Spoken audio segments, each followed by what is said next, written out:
ओम शांति। ओम कहानी चल रही थी 5 फरवरी सन 1967।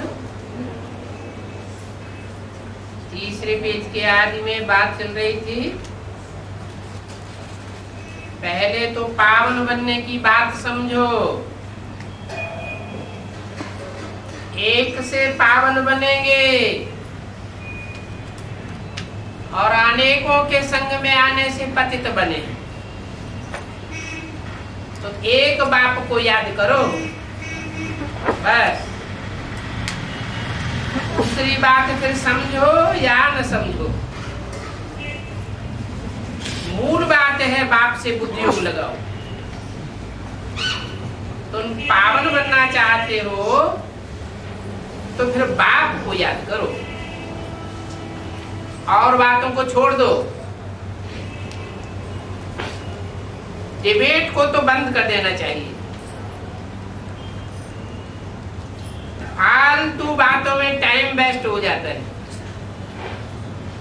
बोलो और सब बातों को छोड़ एक बाप को याद करो। तुम पावन बनना तो चाहते हो ना, तो पहले पहले उनके कल्याण की बात उनकी बुद्धि में देनी चाहिए। पतित से पावन बाप की याद से बनेंगे।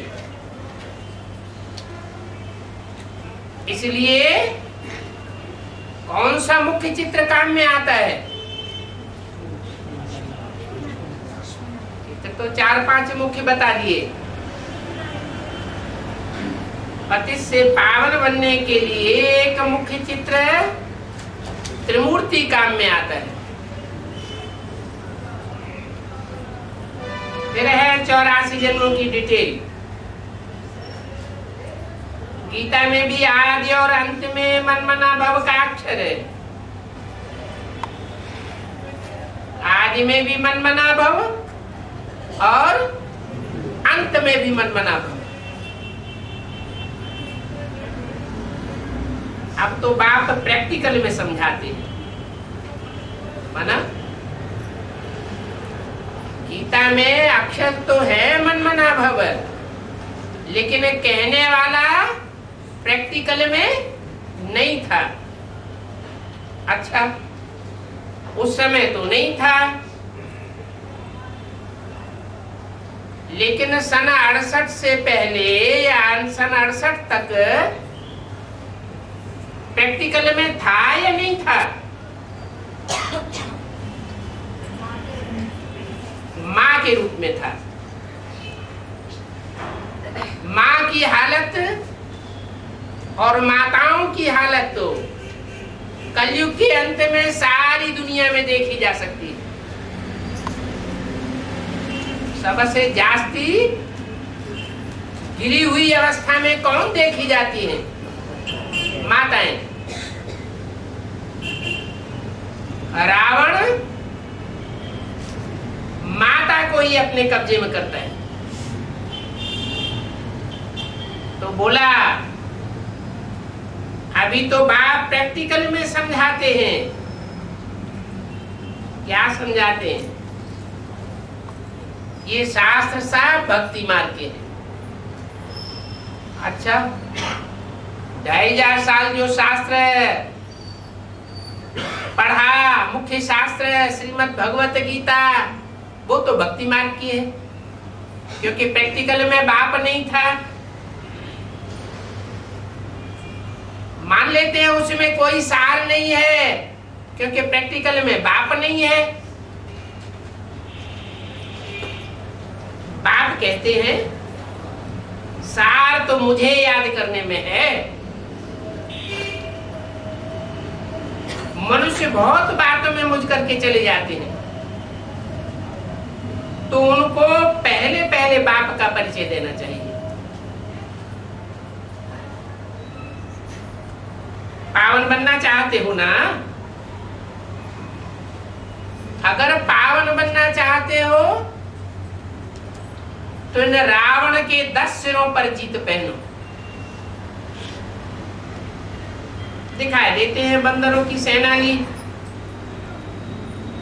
वास्तव में बात तो अभी की है।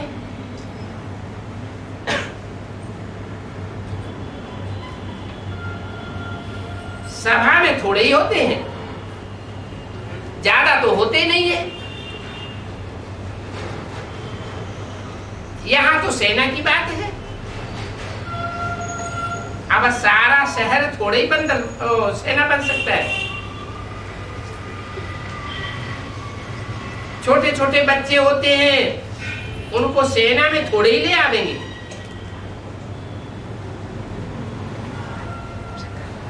क्यों? छोटे छोटे बच्चों को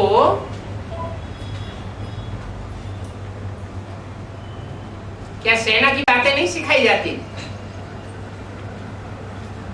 हैं? बच्चे जब बड़े होते हैं तब ही उनको ये बातें सिखाई जाती हैं। तुम तो अभी रावण पर जीत पहनते हो। तुम्हारी कोई बाहुबली की लड़ाई नहीं है, ये 5 विकारों के ऊपर लड़ाई है। और छोटे बच्चों में तो 5 विकार होते ही नहीं। छोटे छोटे बच्चों को भी शिक्षा दे करके समझा सकते हो कि तुम भी शिव बाबा को याद करो। आखिरी में रावण पर जीत तो हर एक को पानी ही है। भले छोटे छोटे बच्चे हैं, वो भी बड़े हो जाएंगे, उनको भी रावण पर जीत पहननी। यहाँ तो सब इंडिपेंडेंट है। इस बात में पुरुषार्थ करने में सब इंडिपेंडेंट हैं, कोई किसी के अधीन नहीं है। ऐसे नहीं समझो कि हम मम्मा बाबा के लिए लड़ाई लड़ रहे हैं। नहीं, अपने लिए ये मेहनत करते हो।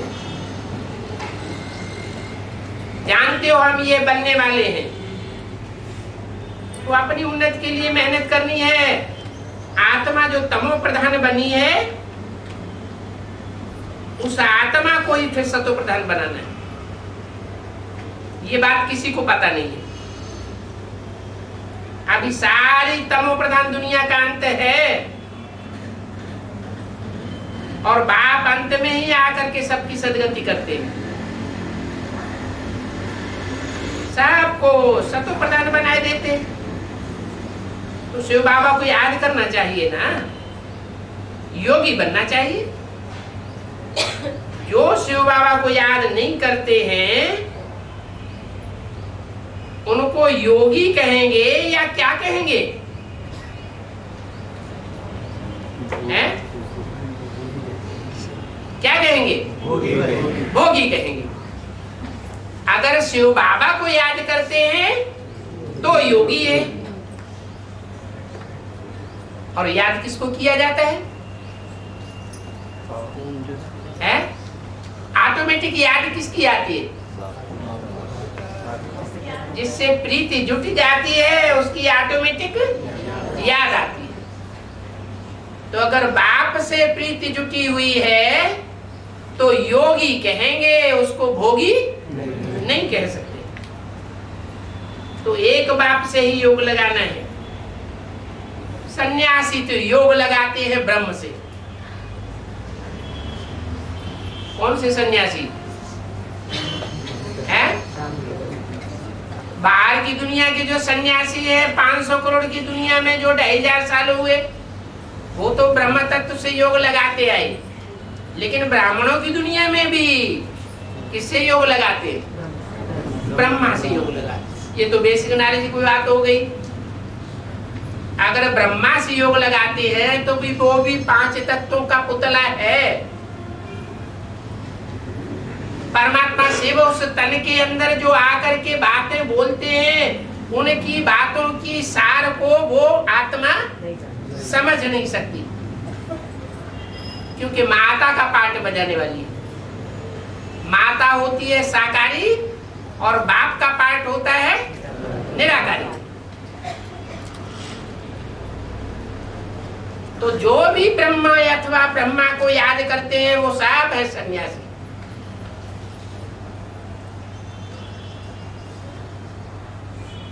सन्यासी सब ब्रह्मा की गोद में पलने वाले हैं, रहबरी में पलने वाले हैं। चाहे वो चंद्रवंशी हो, जब तक एडवांस नॉलेज न ले तो वो चंद्रवंशी भी सन्यासी की लिस्ट में। और चाहे वो ब्रह्मा की रहबरी में पढ़ने वाले इस्लामी, बौद्धिक, क्रिश्चियन, कोई भी धर्म की क्यों हो, जो दूसरे धर्मों से कन्वर्ट होकर के आकर के ब्राह्मण बन जाते, वो सब सन्यासी। उसका रिजल्ट ये होता है कि द्वापर युग से जो भी धर्म पिताएं आते हैं वो सब निवृत्ति मार्ग वाले हैं। गुरु नानक को छोड़ करके।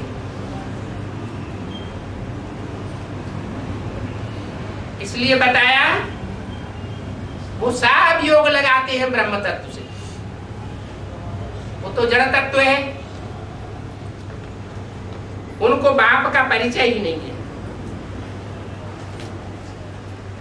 बाप से योग लगाते ही नहीं है।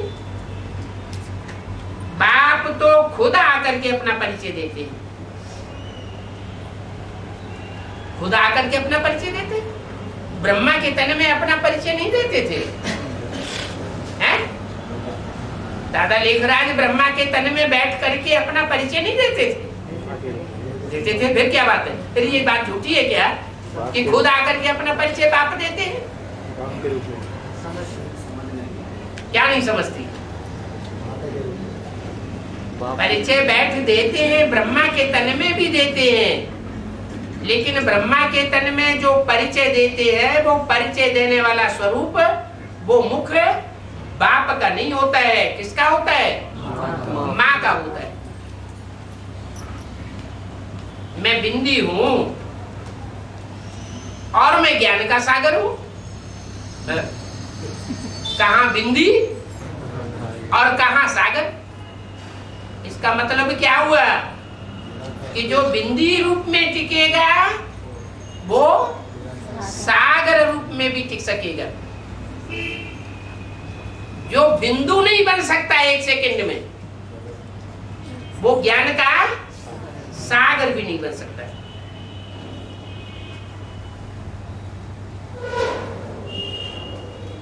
वो तो समझते हैं कि हजारों तत्वों से तेजोमय है। अभी पता तो किसी को भी नहीं है कि बाप आकर के स्वयं अपनी पहचान देते हैं।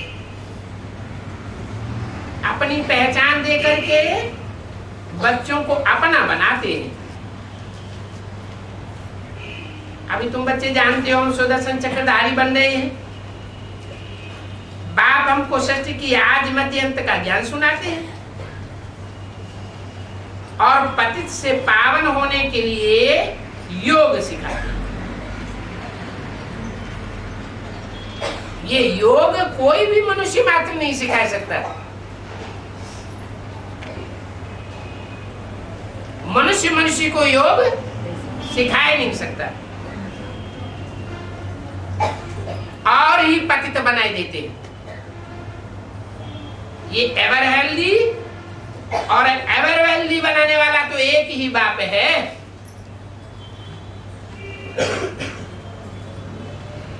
लेकिन एवर हेल्दी और एवर वेल्दी तो मनुष्य ही बनेंगे ना। इन लक्ष्मी नारायण को देखो, हेल्थ भी और वेल्थ भी था, सब कुछ था, आयु भी बड़ी थी, काले मृत्यु नहीं होती थी। ये बातें कोई को भी पता नहीं है। ये काल पर जीत पहनाने वाले हैं कौन? वो तो होता ही है अमर लोग, वहां मरने की बात ही नहीं, वहां मरने का नाम निशान नहीं। यहाँ तो देखो ये मृत्यु लोक है तो मरने का नाम भी है, एक एक बात बहुत समझने की है?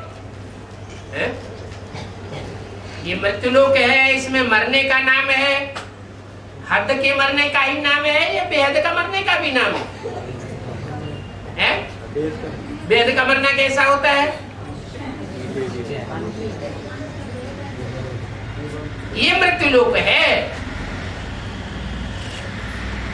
निश्चय बुद्धि हुआ, बाप को पहचाना, माना बाप का बच्चा बना,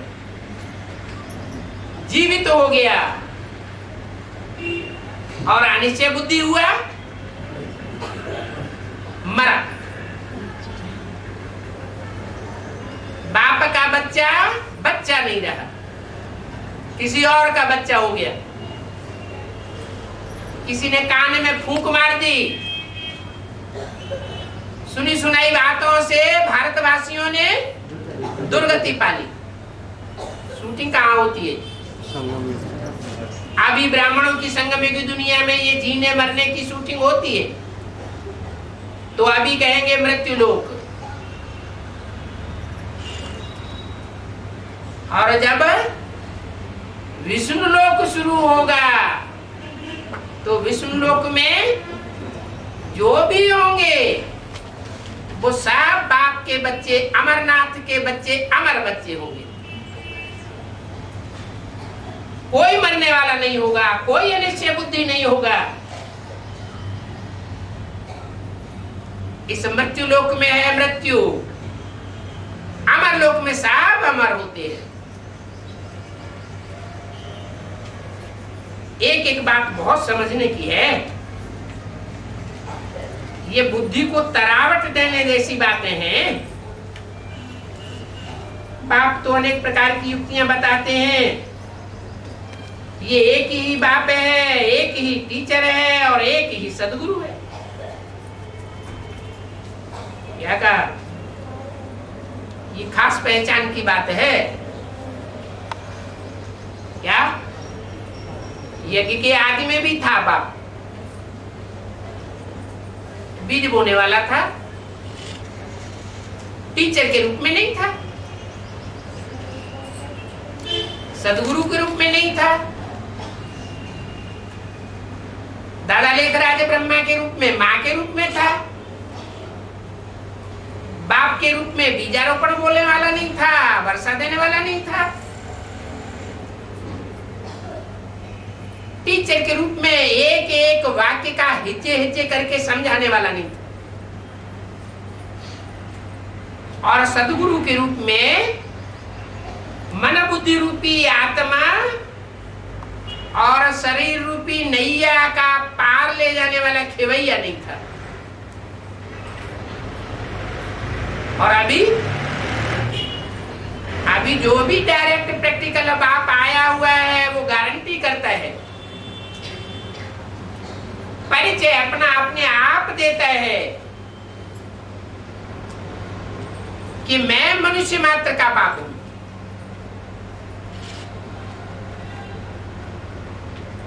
सब की आत्मा रूपी मन बुद्धि में ज्ञान का बीजारोपण करने वाला हूं। बापों का बाप कहा जाता है। उसकी बुद्धि रूपी धरणी में ज्ञान का बीजारोपण करने वाला कोई प्रैक्टिकल में नहीं हो सकता। वो बापों का बाप है, टीचर्स का टीचर है, सुप्रीम टीचर है। उसको कोई पढ़ाई नहीं पढ़ा सकता। पढ़ाई पढ़ाने वाले सामने आने से डरते हैं।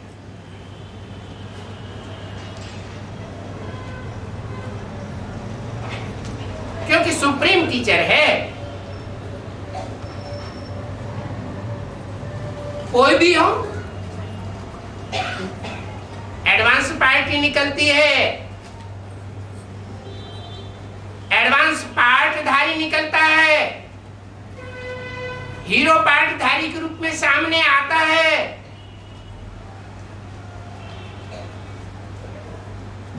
तो भगवान बनकर के तो ढेर सारे निकलेंगे या नहीं निकलेंगे? ढेर सारे निकलते हैं। कोई कहते हैं हम विष्णु भगवान है, कोई कहते हैं हम ब्रह्मा है, हमारा कृष्ण का पार्ट है, कोई कहते हैं हमारा शंकर का पार्ट है। लेकिन विष्णु पार्ट के रूप में कहना तो आसान है, लेकिन जहां विष्णु लोक होगा वहां कोई मरेगा, अनिश्चय बुद्धि होगा कि आज हजारों की तादाद में निकल पड़े विष्णु पार्टी के फॉलोअर और कल सब गायब हो जाए, सब अनिश्चय बुद्धि हो जाए। तो ऐसा निश्चय अनिश्चय का चक्र विष्णु लोक में चलेगा क्या? नहीं चल सकता। वो तो फाइनल रूप है। स्ट्रिक्ट पार्ट बजाने वाला लाफुल और लवफुल पार्ट बजाने वाला ब्रह्मा, दोनों का कॉम्बिनेशन है। ला और लव का जहां बैलेंस होगा वहां हार होने की कोई बात ही नहीं, मृत्यु होने की कोई बात ही नहीं, सब कुछ सहज सहज चलता हुआ। और ऐसी नई दुनिया, ऐसा नया संगठन अभी ब्राह्मणों की दुनिया में बहुत जल्दी प्रत्यक्ष होने वाला है। तो बोला यह एक ही रूप है, एक ही पर्सनालिटी है, जो बाप भी है, टीचर भी है और सदगुरु भी है। मनुष्य को कब सदगति दाता नहीं कहा जा सकता। मनुष्य तो मनुष्यों की दुर्गति ही करते चले आए। सब मनुष्य गुरु दुर्गति में जाते रहे और अपने फॉलोअर्स को भी दुर्गति में ले जाते रहे। बाप कहते हैं मैं ही तुमको पावन बना करके सदगति में ले जाता हूं। पहले तुम्हारी मन बुद्धि रूपी आत्मा की सदगति करता हूं। कैसे सदगति होती है?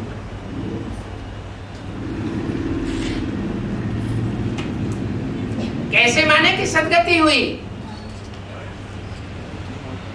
है?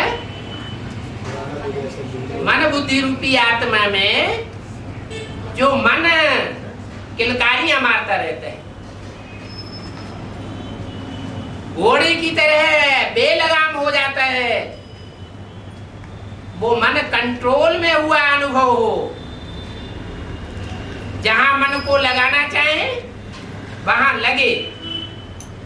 अच्छे संकल्पों में लगाना चाहे तो अच्छे संकल्पों में लगे।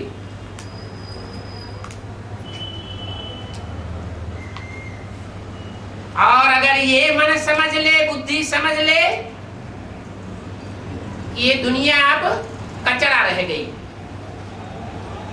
इन कचरा खाने वालों को और कचड़े में वास करने वालों को सुधरना नहीं है, अब इनका विनाश करना जरूरी है। तो विनाश के कार्य में भी बुद्धि लग जाए, मन लग जाए और सारे संसार का विनाश कराने के निमित्त बन जाए। जहां भी सेट करना चाहे वहां मन बुद्धि सेट हो जाए, एकाग्र हो जाए।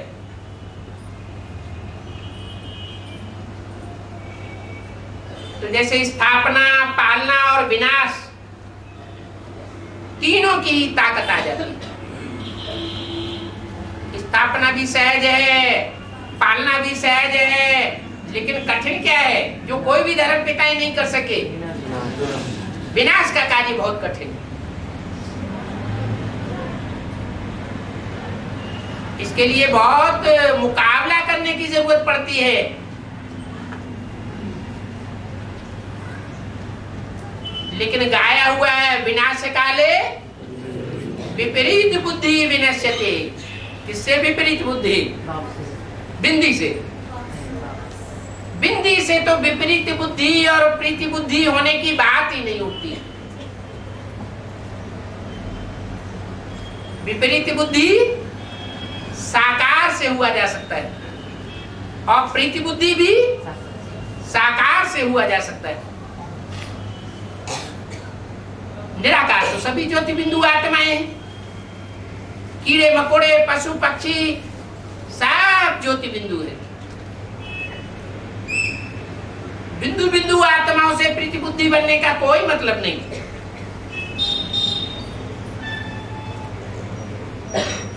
तो तुम सिद्ध कर सकते हो कि बाप टीचर सदगुरु वही सदगति में ले जाने वाला है। फिर तुमको दुर्गति में कौन ले जाते? एक सिर एक पर्सनालिटी, वो तो तुमको सदगति में ले जाने वाला है। और दुर्गति में ले जाने वाले अनेक गुरु हैं और उनका संगठित रूप दिखाया है रावण। एक रूप नहीं है, मायावी रूप है। अनेक चेहरे धारण कर लेता है। ये रावण ही तुमको दुर्गति में ले जाते हैं। अभी रावण राज्य है कहां? कहां है रावण राज्य? बाहर की दुनिया में नहीं है। बाहर की दुनिया में तो है ही, वो तो 63 जन्मों से है। लेकिन ब्राह्मणों की दुनिया में भी रावण राज्य है। बेसिक में है या एडवांस में है? बेसिक में भी है तो एडवांस में भी है। ब्राड मधुबन में है या मिनी मधुबन में भी है। इसलिए मुरली में पूछा, मधुबन में माया आती है या नहीं आती है? मधुबन में भी माया आती है। सारी दुनिया पर माया रूपी रावण का राज्य है। सन्यासियों को भी तुम ये बात सिद्ध करके बता सकते हो कि सब में 5 विकार है। माना सन्यासियों में भी 5 विकार है। तुम भी जरूर विकार से पैदा होते हो। अब जिसकी पैदाइश ही विकार से हो, उसका आदि मध्य अंत विकारी ही कहा जाएगा या निर्विकारी हो जाएगा? अच्छा, वो कहेंगे ठीक, तुम हमको तो कहते हो कि हम विकार से पैदा हुए, तुम कहां से पैदा हुए हैं? अगर उन्होंने उलटवासी चला दी तो क्या जवाब देंगे? हैं? हैं? हम भ्रष्ट इंद्रियों की पैदाइश नहीं है। अब हम ब्रह्मा के मुख से पैदा हुए। हम मुखवंशावली ब्राह्मण हैं, सृष्टि के आदि वाले। आज से 5000 साल पहले भी जब सृष्टि का आरंभ हुआ था, तब भी हम ब्रह्मा के मुख से पैदा हुए थे। सुप्रीम सोल बाप ने आकर के ब्रह्मा में प्रवेश किया और मुख से जो ज्ञान सुनाया, उस ज्ञान को हमने अपने जीवन में धारण किया और जो भी संसर्ग संपर्क में आने वाले मिले उनको भी धारण कराया। ब्राह्मणों का काम ही होता है ज्ञान लेना और ज्ञान देना। तो हम मुखवंशावली हैं, श्रेष्ठ इंद्रियों की पैदाइश हैं। हम भ्रष्ट इंद्रियों की पैदाइश नहीं है। भ्रष्ट इंद्रियों से जिसने पैदा किया हम उसकी बात मानते नहीं। कहेंगे तुम्हारा बाप ये भी सिखाता है कि जिस बाप ने तुमको पैदा किया उसकी बात मत मानो। हाँ, कहेंगे हमारे बाप ने ये सिखाया है, ब्रह्मा के मुख से माउंट आबू में बोला है कि लौकिक संबंधियों से न कुछ पूछना है और न उनकी मत पर चलना है। अगर उनकी मत पर चल पड़े तो फिर जहां के तहां वैसे ही उसी स्थान पर पहुंच जाएंगे। तो साफ बता दो, तुम हो विकास की पैदाइश और हम हैं श्रेष्ठ इंद्रियों की पैदाइश। तुम हो भ्रष्ट इंद्रियों की पैदाइश और हम हैं श्रेष्ठ इंद्रिय की पैदाइश। ये दुनिया तो है ही रावण राज्य, लेकिन ये बातें करने की बहुत हिम्मत चाहिए।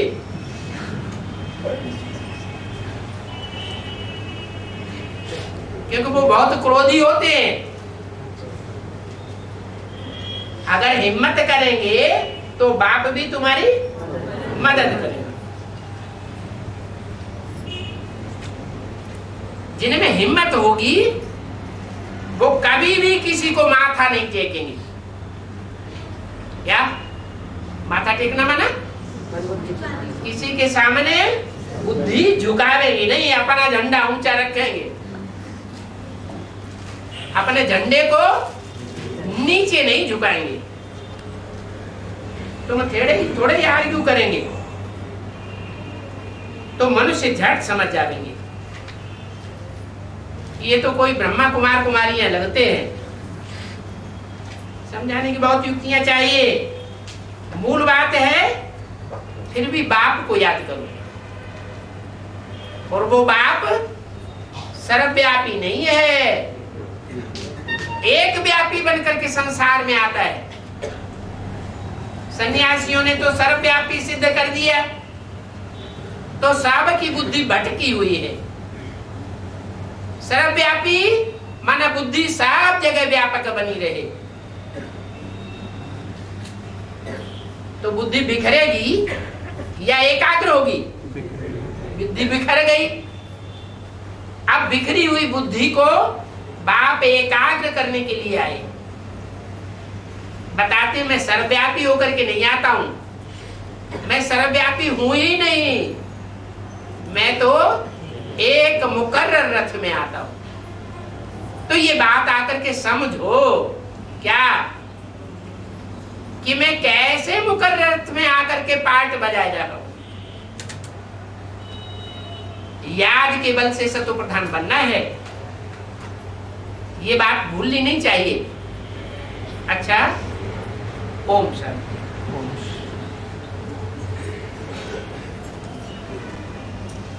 ये अभिवाणी चल रही थी 25 फरवरी 2006 की। 5वें पेज के मध्यांत में पार्टियों से बात हो रही थी।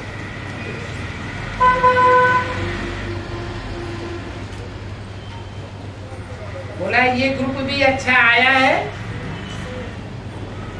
जापान के कुछ नए भाई आए थे, VIPs आए हैं। फॉरेन में जब सेवा शुरू हुई तो पहले पहले सेवा की शुरुआत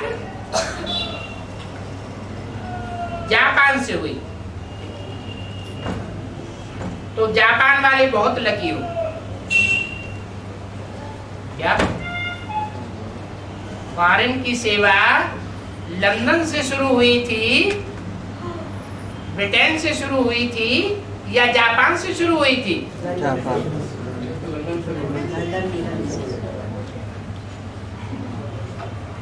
69 में जब बाबा ने शरीर छोड़ दिया तो पहला विदेश का सेवा केंद्र तो खुला था लंदन में, जापान में नहीं खुला था। लेकिन इसका मतलब ये नहीं है कि सेवा केंद्र खुलता है तब ही सेवा शुरू होती है। अगर सेवा केंद्र न खुले तो सेवा नहीं होती है क्या? होती है। बहुत से गांव ऐसे हैं जहां एडवांस नॉलेज फैली हुई है, 1 या 2 या 4 स्टूडेंट चल रहे हैं, लेकिन गीता पाठशाला या सेंटर नहीं चल रहा है, तो सेवा तो वहां भी मानी जाएगी ना। उस हिसाब से बोला कि ये जो 4 चित्र छपाए गए हैं वो पहले जापान से छपाए गए थे। वहां से शुरुआत हुई थी। तो जापान वाले लकी हो। पहले पहले ब्राह्मण परिवार जापान में ही आया है।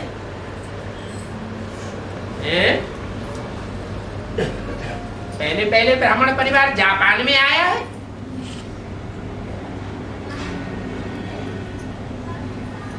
पहले पहले हैं? बेहद में।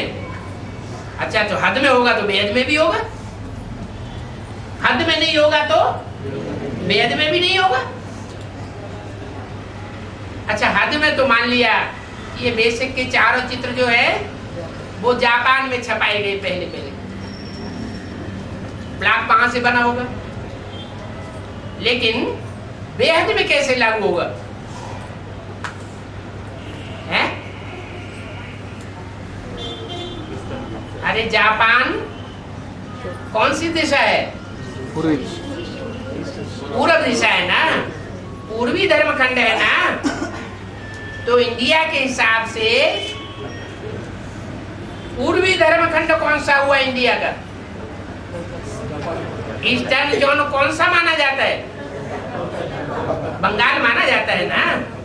बंगाल में आसाम भी आ जाता है, बंगाल भी आ जाता है, नेपाल भी आ जाता है,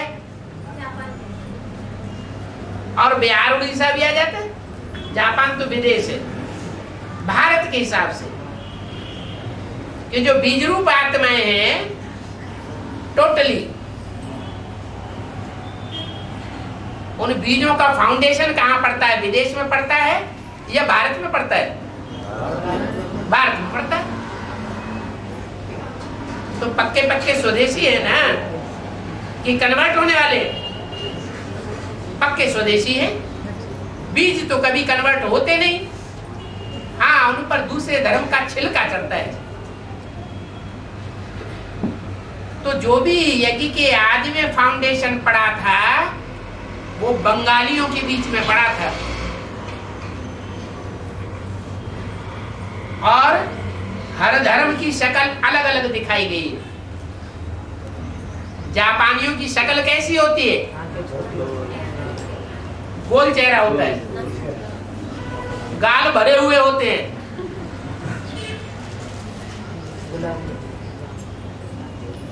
और बंगालियों का चेहरा भी कैसा होता है? मोस्टली है वैसा ही होता है। यज्ञ की शुरुआत जब हुई थी तो सिंध हैदराबाद से नहीं हुई। ज्ञान यज्ञ की शुरुआत कलकत्ते से हुई थी। तो वो चैतन्य चित्र पहले कहां तैयार हुए थे? कलकत्ते में तैयार हुए। तो बोला पहले पहले ब्राह्मण परिवार जापान में ही आए हैं। दादी को याद है ना? तो जापान सेवा का आदि स्थान रहा। कितना लकी है। आपको सभी मिलकर के मुबारक दे रहे हैं। बहुत अच्छा, बैठ जाओ। अच्छा, अभी क्या करेंगे? अभी बाप दादा सभी को, चाहे यहाँ सन्मुख बैठे हैं, चाहे देश विदेश में दूर बैठे सुन रहे हैं या देख रहे हैं, सभी बच्चों को ड्रिल कराए रहे हैं। सभी रेडी हो गए? अच्छा, तो आप सब संकल्प मर्ज कर दो। ड्रिल माना जो भी साकारी स्टेज है, मनन चिंतन मंथन की स्टेज है, वो सब स्टॉप और क्या बन जाए? बिंदी बन जाए। संकल्प मर्ज कर दो। अभी 1 सेकंड में मन बुद्धि द्वारा अपने सूक्ष्म में पहुंच जाओ। अभी परम धाम से अपने सूक्ष्म वतन में पहुंच जाओ। सूक्ष्म वतन से स्थूल साकारी वतन में आ जाओ। एक एक सेकंड में ये प्रैक्टिस करो। और अभी अभी अपने पुरुषोत्तम संगम युग में पहुंच जाओ, अभी मधुबन में आ जाओ। ऐसे बार बार सुदर्शन चक्रधारी बन चक्कर लगाते हो। किसके लिए बोला? ये बात किससे हो रही है? जापान वालों से। माना जो भी धर्म वाले हैं, दूसरे धर्म वाले, उन दूसरे धर्म वालों में सबसे जास्ती ज्ञान का चक्कर घुमाने में होशियार कौन बनेंगे? हैं? विदेशियों के बीच में कौन धर्म वाले हैं जो ज्ञान का चक्र घुमाने में, सुदर्शन चक्र घुमाने में सबसे तीखे जावेंगे? जापानी में। जापानी कोई धर्म थोड़ा ही होता है, बौद्ध धर्म। 25 फरवरी 2006 की अव्यक्तवाणी का 6ठा पेज। चारों ओर के लवली और लकी बच्चों को सदा स्वराज्य द्वारा स्वपरिवर्तन करने वाले राजा बच्चों को, काय के द्वारा परिवर्तन करने वाले हैं? स्वराज्य के द्वारा। स्वराज्य माना अपनी जो कर्मेंद्रियां हैं आत्मा रूपी राजा की, उन कर्मेंद्रियों के द्वारा अपना परिवर्तन करने वाले राजा बच्चों को और सदा दृढ़ता द्वारा सफलता प्राप्त करने वाले सफलता के सितारों को, काहे के द्वारा सफलता प्राप्त करें? दृढ़ता के द्वारा। सदा खुश रहने वाले खुश नसीब बच्चों को, क्या ऐसे बच्चों को कैसे खुश नसीब? उनकी परिभाषा क्या बताई? सदा खुश रहने वाले, हर्षित मुख रहने वाले, कभी भी रोनी सूरत बनाने वाले नहीं, ऐसे बच्चों को। बाप दादा का आज के जन्मदिन की, बाप और बच्चों के बर्थडे की बहुत बहुत मुबारक। कौन सा दिन था? है शिवरात्रि। बहुत बहुत दुआएं और याद प्यार ऐसे श्रेष्ठ बच्चों को नमस्ते। कैसे श्रेष्ठ बच्चों को? सदा हर्षित रहने वाले लवली और लकी बच्चों को, स्वराज्य के द्वारा सब परिवर्तन करने वाले बच्चों को, और दृढ़ता के द्वारा सफलता प्राप्त करने वाले बच्चों को, सफलता के सितारों को, और सदैव हर्षित मुख खुश रहने वाले बच्चों को। दादी जन्मदिन की मुबारक।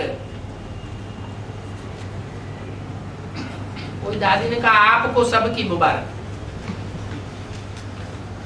देखो दादियों को देख करके सब खुश हो जाते हैं। क्या? दादियों को देख करके सब खुश हो जाते हैं। सब कौन है? दादी के फॉलोअर्स खुश हो जाते हैं, और बाकी आप नहीं खुश होंगे देख करके? हैं? सब खुश हो जाते हैं। क्यों खुश हो जाते हैं?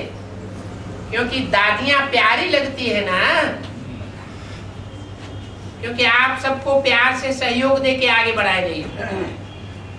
दादियों के दिल में यही संकल्प रहता है कि हर एक बाप का बच्चा बाप के आगे बहुत ऊंचे से ऊंचा दिखाई दे। एक दो के संगठन का सहयोग मिलता है, सहयोग भी हो तो उस सहयोग को योग ही कहेंगे। जब आपको दादियां उमंग उत्साह बढ़ाती हैं तो आपको कौन याद आ जाता है? बाबा याद आता है ना, तो योग हुआ ना, क्योंकि बाप की याद आ जाती है। तो कितनी आत्माओं की दुआएं मिलती हैं? आप सबको मिलती है ना। किससे बोला है? आप सबको दुआएं मिलती हैं, ये किससे बोला? अरे सन्मुख वालों को बोला या जो सन्मुख नहीं बैठे थे उनसे बोला? और कौन सी सभा में बोला? माउंट आबू में नहीं, तलैटी में। तलैटी में आजकल सभा कहाँ लगती है? ऊपर लगती है या नीचे? नीचे तलैटी में। तो वहां बैठने वाले जो भी थे उन सबको बोला कि आप सबको कितनी दुआएं मिलती हैं? आप सबको माने किनके सन्मुख बैठे थे? हैं? बाप के सन्मुख वहां बैठे थे। अब देख तो बाप इमर्ज होने की तो बात ही नहीं।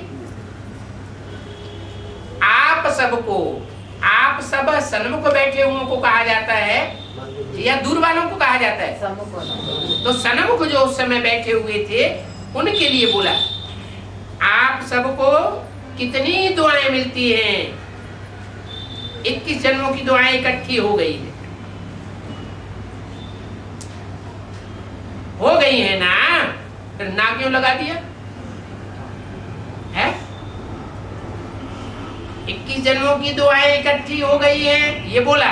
फिर बोला हो गई है ना। ये दो बातें क्यों बोल दी?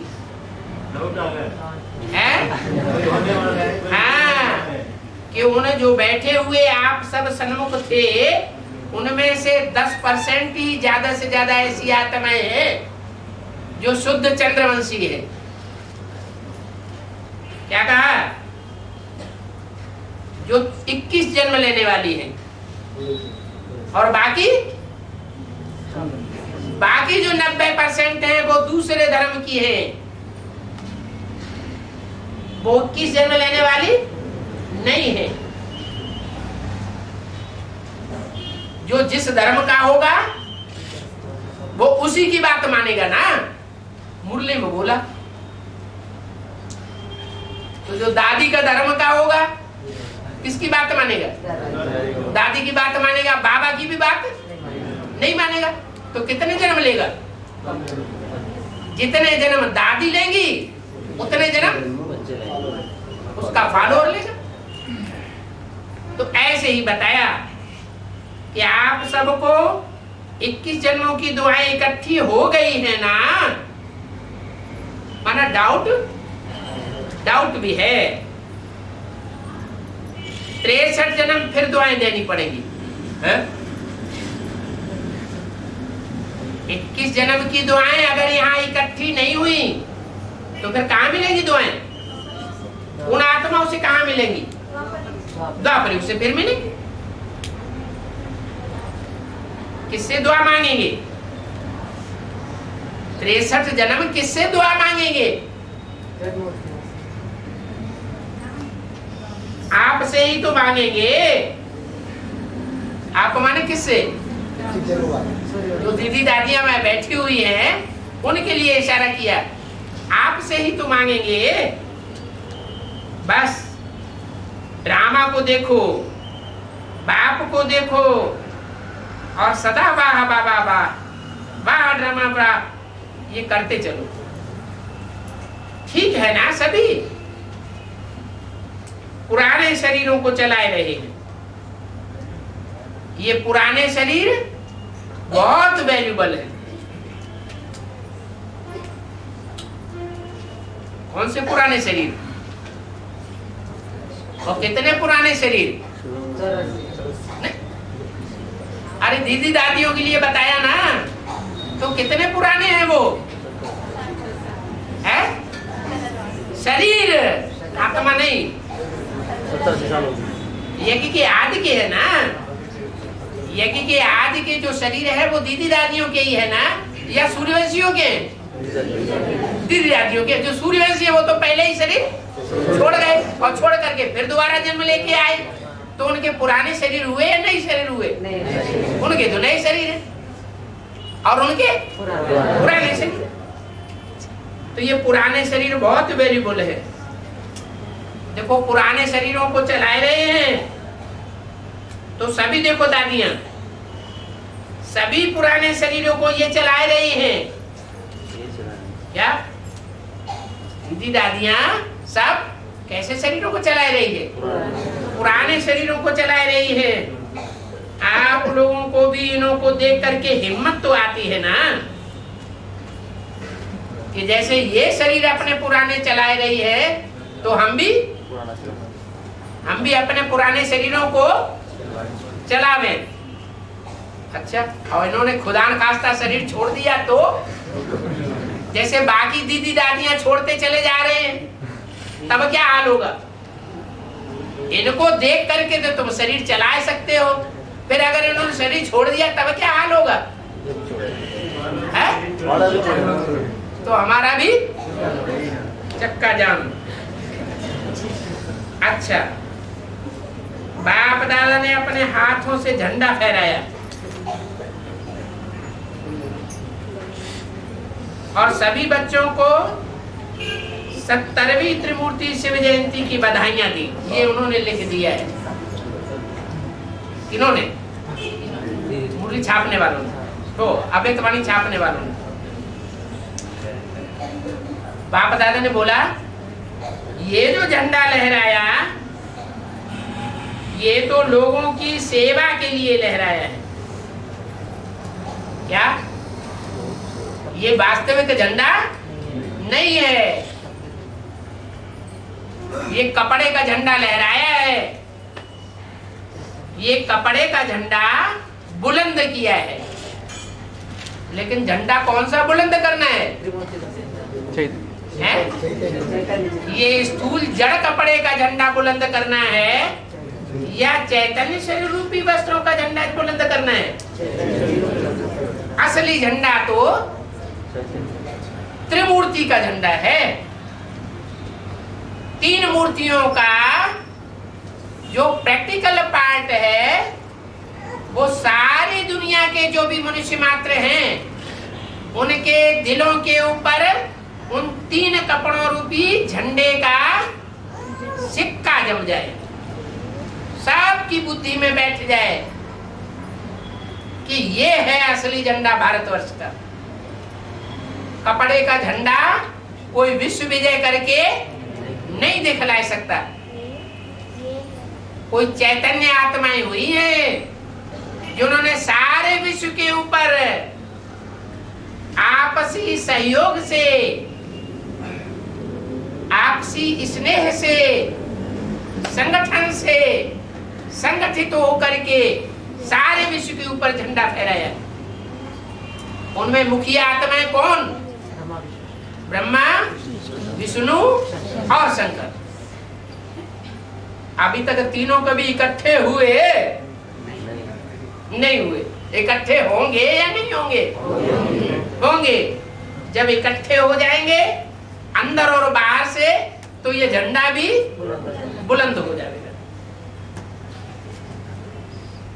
तो ये झंडा तो लोगों की सेवा के लिए लहराया, लेकिन आपके दिल में बाप की प्रतिष्ठा का झंडा लहर रहा है, जो सदा ही लहराता रहता है। आपके दिल में जो प्रभु प्यार का झंडा लहरा रहा है वो सारे विश्व में आपके दिल का वायुमंडल फैला रहा है। और ऐसा दिन आना ही है जो आपके दिल के प्यार का वायुमंडल सबको चुंबक का काम करेगा। क्या काम करेगा चुंबक का काम? आपके दिल का प्यार। दिल का प्यार किसके प्रति? बाप के प्रति। दिल का प्यार हिंदी बाप के प्रति होता है। दिल का प्यार जो है वो तभी हो सकता है जब बाप प्रैक्टिकल में आया हुआ हो। तो बोला ये आपके दिल का प्यार चुंबक का काम करेगा और सभी अपने मुख से कहेंगे आ गया, आ गया, हमारा बाबा आ गया। सभी माना कौन? सभी ब्रह्मा कुमार कुमारियां कहेंगे। सभी ब्रह्मा कुमार कुमारियां नहीं, उनमें से तो बहुत से ऐसे हैं भक्ति मार्ग वालों की तरह कहते चले आ रहे हैं। क्या भक्ति मार्ग वाले जैसे कहते चले आए वैसे कह रहे हैं, लेकिन ऐसे भी हैं जिनकी बुद्धि में ये पक्का निश्चय बैठ जाता है कि हमारा बाप आ गया। अभी तो यह झंडा लहराए रहे हो। कौन सा झंडा? ये हमारा किसकी तरफ इशारा किया? स्थूल कपड़े के झंडे की तरफ इशारा किया। अभी तक जो झंडा लहराया है वो कौन सा झंडा लहराया है? कपड़े का झंडा लहराया। ये जड़ वस्त्र का झंडा लहराया है। अभी चैतन्य वस्त्रों का, शरीर रूपी वस्त्रों का झंडा संसार में बुलंद नहीं किया है। अभी जल्दी ही प्रत्यक्षता का झंडा लहराएंगे। जड़ कपड़े की प्रत्यक्षता, जो चैतन्य शरीर रूपी वस्त्र है तीन मूर्तियों के, वो तीन मूर्तियों के शरीर रूपी वस्त्रों का झंडा संसार में जल्दी ही लहरावेंगे।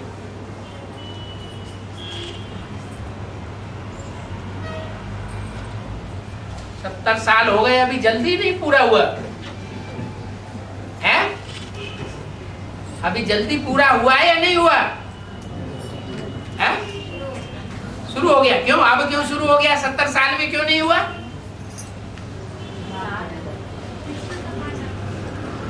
हाँ, दो मूर्तियां जो हैं उनके द्वारा वो झंडा नहीं फहराया जा सकता। तीन मूर्तियां चाहिए।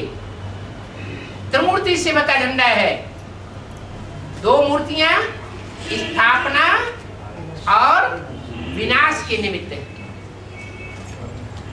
पहली मूर्ति ब्रह्मा के द्वारा ब्राह्मण धर्म की स्थापना तो हुई, लेकिन जो आसुरी ब्राह्मण हैं उनके दिल को दहलाने वाले काम नहीं हुए।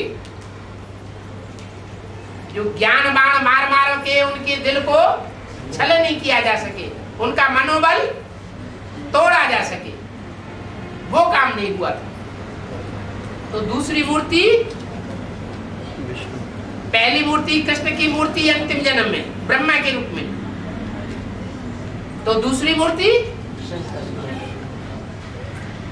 राम की आत्मा अंतिम जन्म में शंकर के रूप से, जिन्हें रामबाण कहा जाता है। वो रामबाण असुरों के दिल दहलाए देते हैं। उनके दिल को जो मुकाम मिला हुआ है सारे संसार में कंट्रोल करने का, वो बुलंदी उनकी खलास हो जाती है। अंदर से समझने लगते हैं कि अब हमारा राज्य गया के गया। उनकी जो मुखिया है कौन? रावण संप्रदाय वालों की मुखिया कौन है? माया। वो माया अव्यक्त वाणी में क्या बोला इस साल? माया भी थक चुकी है। जो रावण के 10 सिर हैं उनमें 5 सिर काम क्रोध लोभ मोह अहंकार का समुच्चय, उसके लिए बोला थक चुकी है। और 5 सिर है प्रकृति के, उनके लिए बोला प्रकृति तंग आ चुकी है। माया थक चुकी है और प्रकृति तंग आ चुकी है। ये दोनों के 10 सिर मिलकर के रावण का रूप बनता है। ये 10 रावण के सिर तंग आ चुके हैं, थक चुके हैं, माना उनका मनोबल टूट चुका है। तो 2 मूर्तियों का काम पूरा हुआ। अभी तीसरी मूर्ति का कार्य शुरू होने वाला है। इसलिए बोला कि अब ये जल्दी ही झंडा लहराएंगे। अब ज्यादा लंबा टाइम नहीं है, क्योंकि बाप के ऊपर हक तो सभी बच्चों का लगता है और बाप को कुछ न कुछ प्राप्ति करानी है। भक्तों को भी कुछ न कुछ प्राप्ति जरूर होगी। तो आपको जीवन मुक्ति, उन्हों को मुक्ति, वो मुक्ति में ही खुश हो जाएंगे, और आप जीवन मुक्ति में खुश हैं। आप डबल हैं, जीवन मुक्ति भी है, उन्हों को सिर्फ मुक्ति है। तो ऐसे दिल में बाप के प्यार का झंडा फहराने वाले चारों ओर के बच्चों को मुबारक, मुबारक। ओम शांति।